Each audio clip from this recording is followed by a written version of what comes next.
but I can understand why they did it, because for the next combined form, which is known as cruiser rig mode, basically the waist and legs are pretty much the same with the exception of folding those forward, and let's rotate these forward.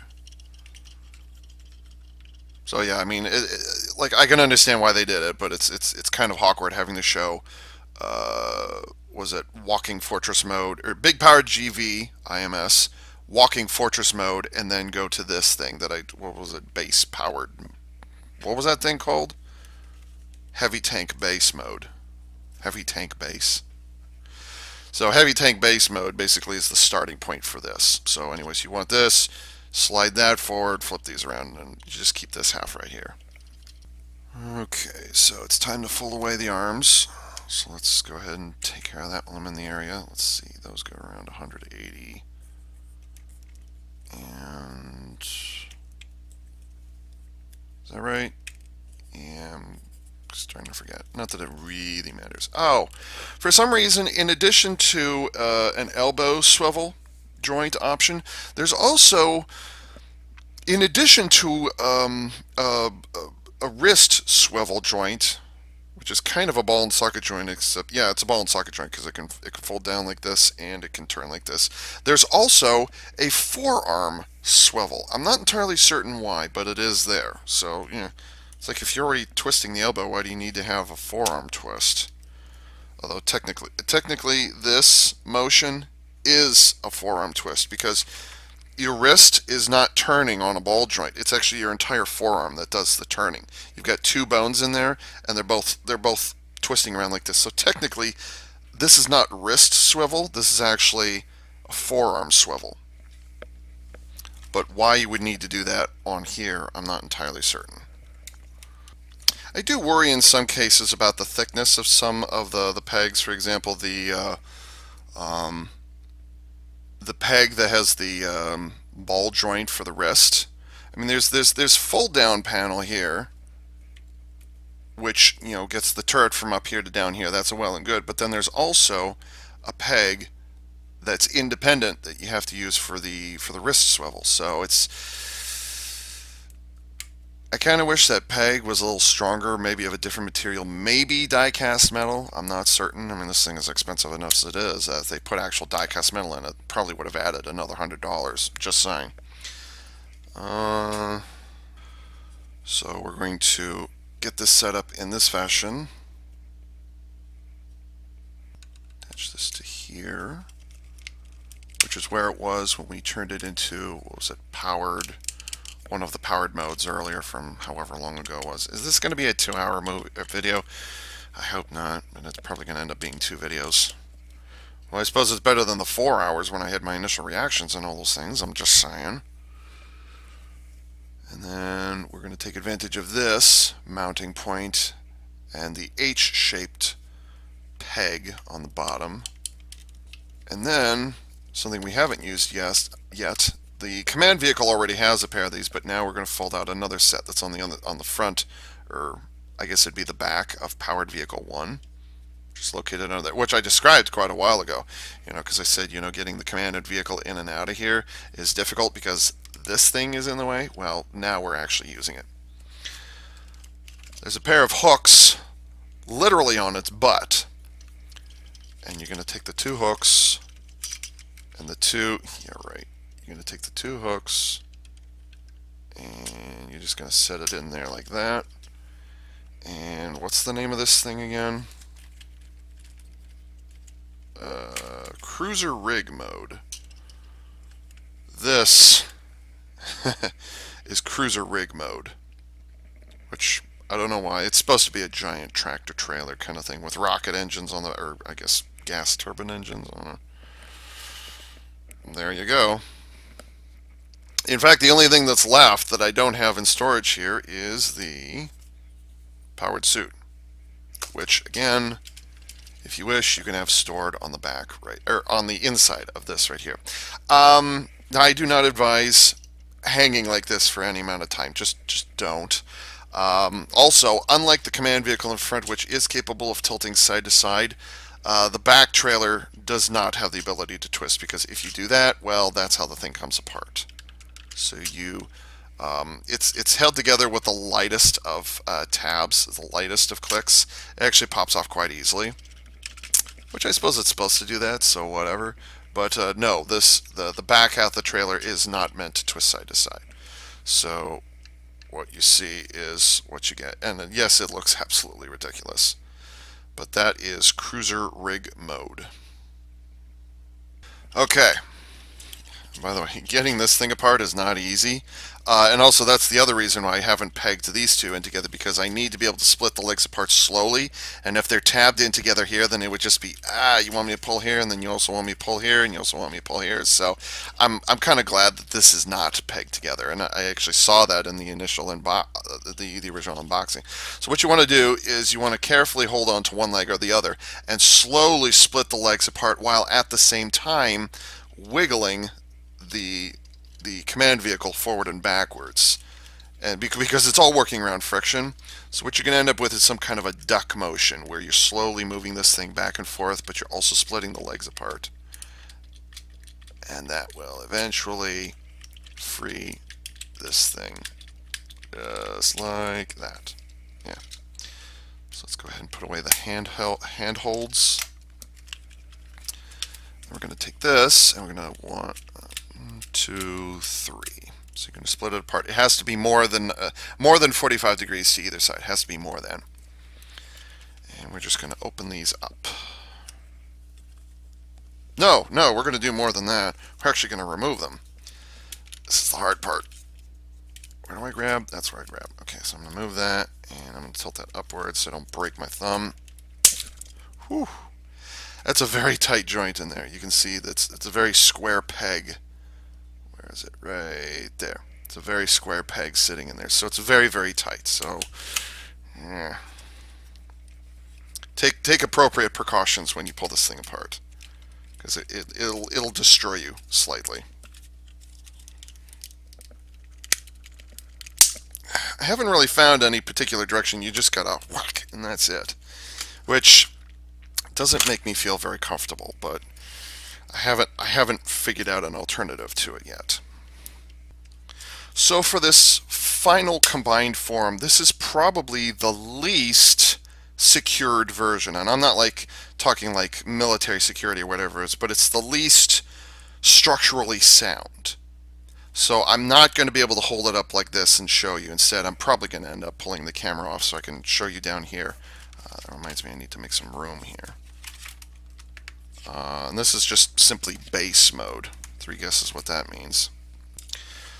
So we're going to be transforming these and remove the cockpits. So this is what you're going to end up with, and you're going to want to do this with both of them. Oh yeah, by the way, in all of those combined forms, the cockpits have been sitting on the inside and they've been looking up the entire time. When it's big power GV mode, they're basically, the cockpits are oriented like this, and this is forward. So it's like this, and then the enemy's coming from that direction. You know, so it's awkward for them. Let's see, yeah, and then open up the ramps. So you can have these ramps open up like that. So the reason why this is actually the least stable of the 3 modes is because rather than plugging into the knee socket like we have been this entire time, we're actually going to be plugging into the ankle socket. There's an additional tab that sits right there.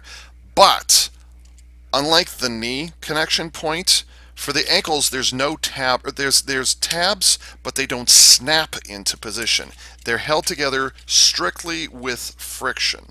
So that's the reason why I can't show this to you. Well, I mean, let's see. Yeah. So I can hold it with one hand and show you this is the arrangement it's supposed to be like. But that's where the knee ordinarily goes, but it's held together with friction right here. So as soon as I try to attach the other leg, it's just going to pop off immediately because it's held only with friction and it's not tabbed in. So it's holding there only with friction, but it's not a strong friction. So this is the last time you're going to see this in my hands at this point. But just know you're supposed to attach both at the same time. The other part of the problem is because you're attaching a knee joint to an ankle joint that's really flexible, ankle joint kind of thing, there's bound to be some inconsistency, or there's bound to be some give in how it pegs together. So that's another reason why it's unstable. So honestly, I'm surprised that this doesn't tab together. It doesn't snap together like this. I actually have to be really careful. This is quite ginger right now. So yeah, just know you're supposed to attach this like this. That's really surprising. I mean, for as well as all of these modes have been snapping together and attaching to each other quite solidly, this is one case where that doesn't happen. It's surprising. It's not a red flag. It's not a, but it's just kind of, huh. It's that kind of feeling. We're going to set up the torso pretty much the same way it was for big powered GV. Oh, okay. I confused myself. Okay. So it wants you to open up at least the top two missile launchers on the side torsos, like this. And then here's an unusual scenario, and this is the only time you do it. You actually take advantage of a joint that you haven't used up to this point. Again, these are supposed to be cannon barrels, not fingers. So for the final time, for the I.M.S version, this looks awkward, but the regular version, actually, now that I think about it, on the destroyer mode, this would also look awkward, because the destroyer mode also has the same fingers. But in any event, these are supposed to be turrets. They're not hands that are folded forward in a strange fashion. So anyways, so this is the arrangement that you want to have. And then basically we're going to just stick this thing on the top as a giant turret with, not one, not two, not three, not one, not two, not three, but four turrets or cannon barrels, and then a pair of missile launchers sitting on the top, because you want to open up these upper two missile launchers right here. By the way, I should point out these missile launcher doors, which are identical on the top and the bottom. It's not that one looks different from the, but these missile launcher doors, they have panel detailing on the inside there. There's like, I'm not kidding when I say every single part here, every single part has detailing in places that ordinarily you wouldn't see. That's on the bottom of things, it's on the underside of things, it's on the inner side of things. Even the back side of the hands, that would ordinarily be inside of your forearm, even those have detailing. It looks like a giant cap of some kind. It's ridiculous the amount of detail that's molded in all over the place, and they don't even serve any function. It's just there to look neat. Yeah. So peg this giant turret thing on the top here. There it is again, me bumping my nose. And then this is an optional thing. You can take one or both of these, and you can peg it into the top of the arm thingies that are coming out of powered vehicles 4 and 5. You can peg it on the top and turn it into a kind of watchtower. I'm under the impression that the utility arms or the utility arms that are on powered vehicles 4 and 5, they're supposed to be like spotlights or communications antennas or whatever it is you want. So that's kind of what they're aiming for here. I should also point out that this mode does not necessarily does not take care of all of the kibble. So you're going to end up with the bullet fighter, and it's optional to attach one or both of these. So you could attach both if you want to, but I like to leave one of the utility arms open. And then, oh, by the way, you're going to have the command vehicle floating around, because why not? Is that right? Is it floating around? Yeah. Yeah, because these could be considered scouts for this base mode. And I know I said I was going to lift off my camera off of the monitor, but I just can't. I need to show this. I just need to be really, really careful. So here is the base mode.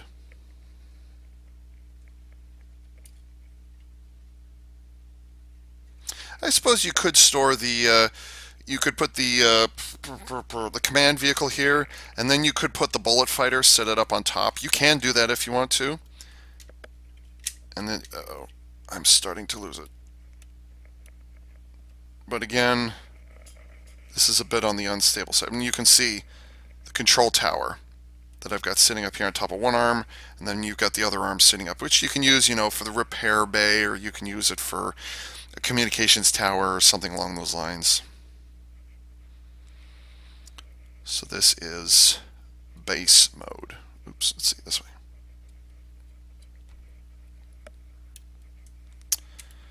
And then you've got the powered suit sitting in the middle of it, just using this massive cannon barrel thingy, or this massive turret up on top with, like, let's see, 14, 2 would be 28. So 28 missile launchers, or 28 missiles, and then the beam gatling, and then there's the finger, or the hand cannons, hand turrets, or whatever it is. So yeah, this thing is pretty well protected.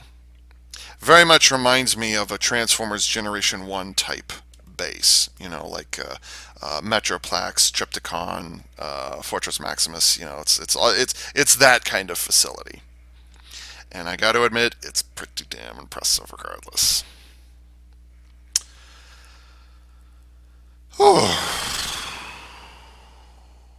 This is impressive. For the amount of money that you put into it, this is a very, very impressive piece of toy engineering. Now, I got to emphasize that I was expecting this to be bigger. I was expecting it to stand about, well, it's about 12 inches tall in big power GV mode, but I was expecting it to be about 14 or even 16 inches tall. And the emphasis is on those Dia-Nauts. They're so tiny. They're not even 1 inch tall. They're just under an inch tall. They're maybe 2 centimeters tall, 2.5 centimeters tall, if that. So this is smaller than I was anticipating, than I was expecting. But just the sheer number of modes, the sheer amount of panel detailing, the different number of modes, just the overwhelming presence that this thing has just blew my mind. And I didn't even know about all the different modes. I was like, okay, it comes with like 4 or 5 different vehicles, and they can kind of come together into a base mode or thing like that. But like, when you get it in hand, it's like, holy shit, this is definitely a toy for a big kid like you and me. Absolutely. The only thing it's missing is die-cast metal, an homage to its original predecessor. I wish there had been die-cast metal in the wrist joints. I can't let go for very long. Like I said, this is very unstable. Yeah, I can't let go. I can't let go. There's a couple of places where I wish they'd used die-cast metal. Not necessarily for the nostalgia, but definitely for structural strength. I wish there was the panel that flips the wrist, or flips the entire hand back and forth. I wish that had die-cast metal in it. I wish that, let's see, where were some other places? There were a couple of places I wanted die-cast metal for structural strength only, but suddenly I don't remember. Maybe in the wrist joint of the, or maybe the entirety of the utility arms that are attached to powered vehicles 4 and 5. Yeah, I could see that having their own die-cast metal. So for me, at this point, die-cast metal is no longer to be treated as, just because die-cast metal makes things so expensive. It's not that I would want die-cast metal just for the thrill of having it there. In this particular case, because it is a bit on the smaller side, yeah, I do kind of wish there was some die-cast metal in there. So,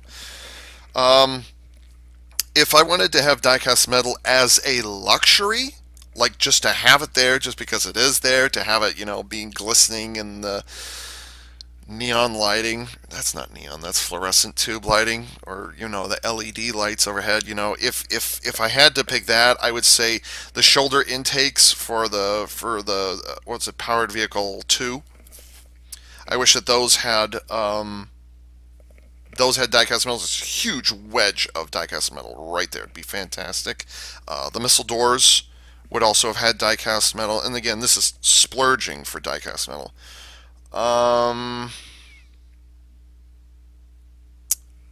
Maybe the inner sides of the tractor treads for powered vehicles 4 and 5, at least in the feet, to give it a significant amount of weight down below. Because I mean, the shoulder, the top of the shoulders, not even the joints, but the top of the shoulders would be really heavy with die-cast metal. So like, Yeah, I think that, for not for structural strength, but just for practicality, putting some weight in the feet would be helpful.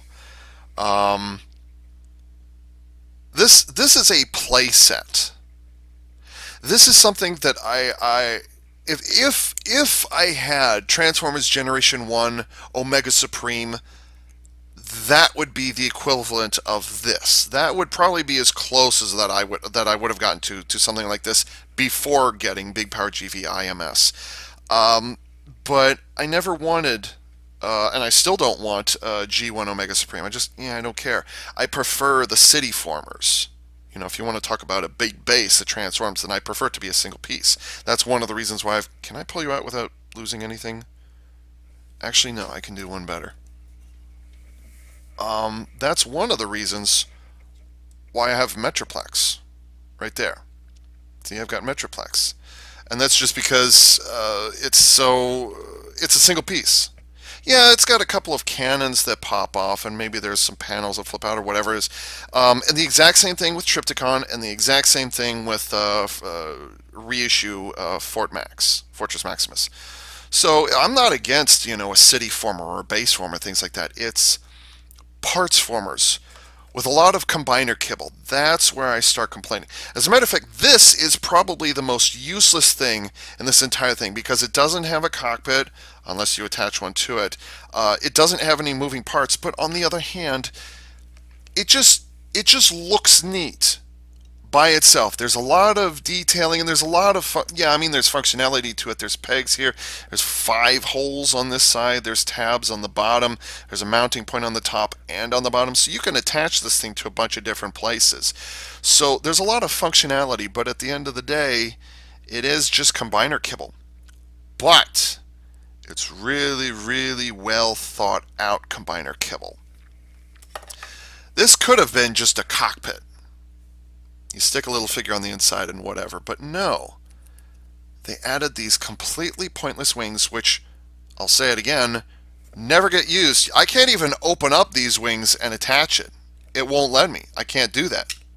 It won't let me do it, and I can't peg it in back here either. It won't let me do it. Now I could peg it in on the top. No, I can't. Actually, now that I'd have to tilt the wings upwards. I'd have to move the wings around. So I could, let's see. I know I can do it. It's just there we go.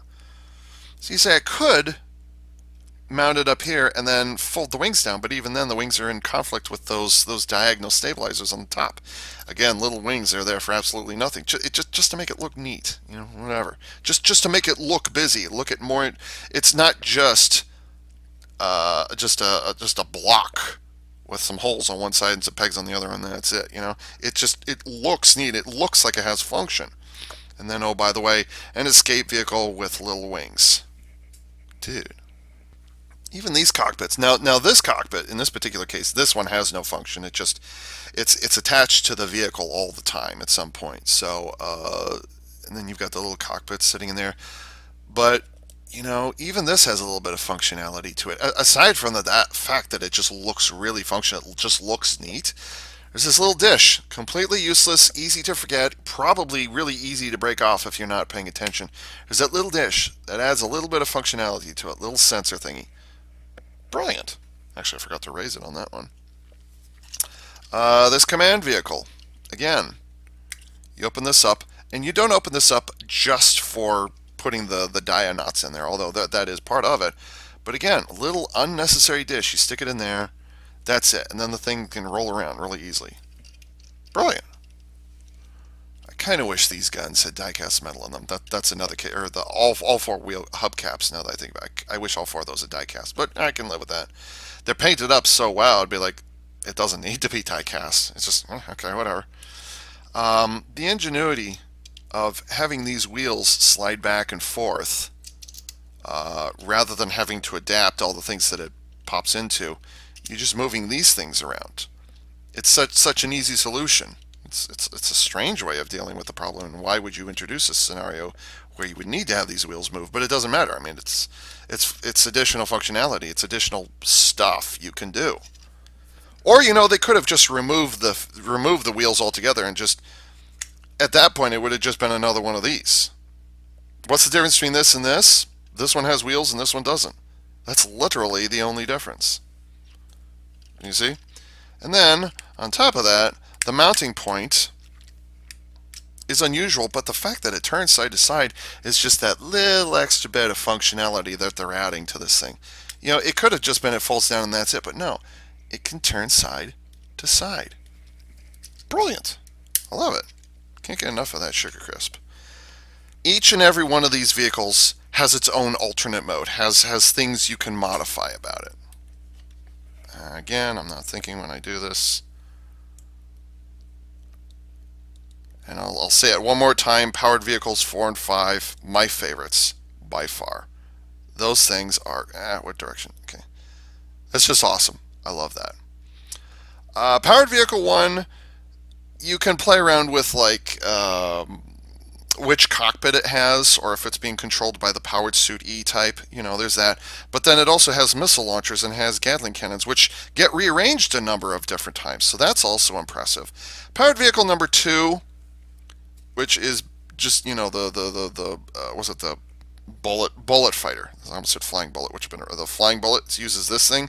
Yeah, it's kind of half-assed. Well, no, I can't say half-assed. It's kind of lacking in functionality by itself, but I can live with that in favor of the fact they designed this thing to have these little tracks that run along the side here. You see that tab right there, or the slot right there? It actually slots into, I'll do it on this side, it actually slots into the side here. What's also really interesting is that when you get powered vehicle 1 and 2 combined with each other, as it is right here, it is impossible to remove this arm as long as it's in this configuration. The only way to remove this arm is to return the vehicle to an actual vehicle. So when it's combined, it's impossible to remove the arm. It doesn't just, like Super Sentai would, the arm does not just attach from the side and then that's it. No. A, it slots down, and then B, the torso rearranges itself in such a way, yeah, I can slide it around this track, but it's not going anywhere. It's impossible to remove it. So that's a little more bit of functionality. You know, Super Sentai would have just attached the arm from the side and then that would have been it. By the way, when I said die-cast metal earlier, I was talking about these things right here. That's what I was talking about. I wish that those had been die-cast. I mean, it's painted up well enough. Maybe original Big Power GV had die-cast metal there. I don't know. But oh, just gush. Gush and gush and gush some more. This is a fantastic piece of toy engineering, of collector level engineering. It's absolutely stunning. And I haven't even added the where's my camera pointed? I haven't even added those magnetic strips. Oh, this way. The magnetic strips that would go here, and they'd go along the inside here. I haven't even added those yet. And I'm not really planning to, because again, the Dia-Nauts, they're not going to be inside there. They're already inside the they're inside the thing. This was how much? $289. Yeah, it was about $289. And then the shipping tacked on an extra $5 from that. But because it's a repaint and because of the hands, that jumped up the price a significant amount, because you're not just changing paint colors, you're also changing plastic colors. So I'm guessing that even the Big Power GV Destroyer variant, that's also going to be, you know, probably about $280, $290 thereabout. And then if you add on tax and shipping and handling on top of that, you're going to be paying almost $300 for this whole thing. That is a lot of money to swallow. This is one of the reasons why I was so poor at the beginning of 2019. It's because, like, I spent the money on this and, you know, it took time to build it up. This Big Power GV I.M.S. is now one of the most expensive pieces of my collection, and it only stands 12 inches tall. But my God, man, look at all the different things it can do. And that surface detail and the articulation in robot mode. This puts I can't really say. This is a genre of combining robot that is different from Super Sentai.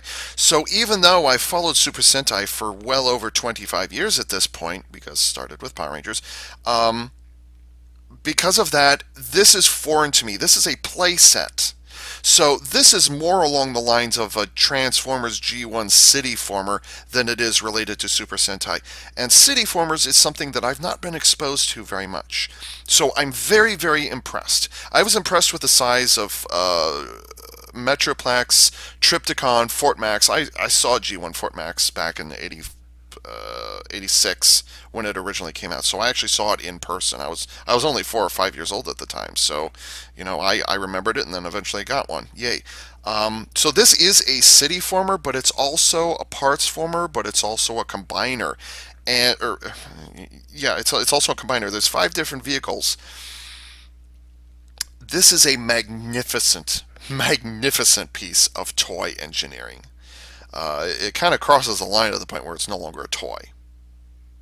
And yeah, the price tag is part of that. But the amount of detail and the amount of articulation that's in it, I mean, there could easily have just been fists, or it could have just been, hands that were shaped like this, and they had no movement whatsoever. Maybe even the thumbs would have been molded in place. Or maybe it would have been a dragon's or a dragon Caesar hand where the thumb didn't move at all. And the fingers didn't move and all that. It just would have been that. So they could easily have done that, but they didn't. They went through the effort, in the case of the I.M.S version, they went through the point. Well, no, I'll just say the regular big power GV. Even those fingers, they can bend, they can still flex. That's great. And the thumbs can also flip around. It's the I.M.S version where it has individually articulated fingers where they can actually curl around. So I'm overwhelmed. I think the only thing I could complain about is the control vehicle is really difficult to get in and out of the mounting point on Powered Vehicle 1, and maybe the physical size of the whole thing. This is actually, believe it or not, this actually comes to scale. This vehicle, or the Big Power GV, is scaled to 160 scale. So if you have a perfect grade Gundam, this is in exactly the same scale. There were a lot of things that I said. And it comes with an instruction booklet, which is actually very impressive. You can actually see what was the one thing I was complaining about with Combiner Wars and Power of the Primes and all those things. It was a black background and gray figures with either dark red or dark purple highlights. And I was like, I can't read this shit. And oh, by the way, it's really tiny. I can't read it. What the hell's going on? These are large enough you can see them, and they're also CGI drawings. Yeah, CGI. Or no, not CGI. It's 3D models of the actual toy itself. Now, 3D models, so computer generated, yeah. But there's a lot of awesomeness that's happening here, and it all happens across 22 pages total. Let's see, one more page. There it is. There's the base mode right there. Oh, by the way, here's the layout. Here's the not the sticker sheet, but here's the adhesive magnets, and it tells you where to point them on Powered Vehicles 4 and 5, and also on Powered Vehicle 1, with the door open. The door is open there, and then the powered suit would fit right there.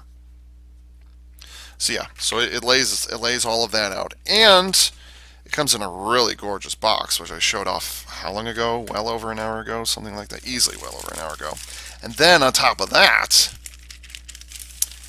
it comes with a little booklet that, let's see, presumably tells the story. Here's the regular Big Power GV. You can tell because of the fingers and the coloring on it. But anyways, it tells the story. And then you've got the Big Power... Ooh, that lighting. You got the Big Power GV with the original coloring, the orange, the kind of construction orange, and the red, and the lighter blue. All the different modes it can go through. And then on the next page, you've got the I.M.S version, and it shows all the things that they can transform into. So presumably this is included with the regular Big Power GV. And then on top of that, you've got... Wait, is that the... No, it's not. You've got a booklet listing of all the other Diaclone that it's called Diaclone World, I think. That's all the other sets that they're selling. Here's a bunch of the powered suit. There's the powered suit Type E, but then there's the other powered suits, and each one of these powered suits comes with a little container that you can attach, and you can actually see it in some of the pictures here. In the base mode, you're supposed to attach those powered suit container crates. You can stick them on the front end of the base mode, right underneath those towers, those utility towers. I kind of regret not. I was not like here's. Is this big? Or no, this is Dia-Atlas, I think. Is this Dia? No, this is Di something else.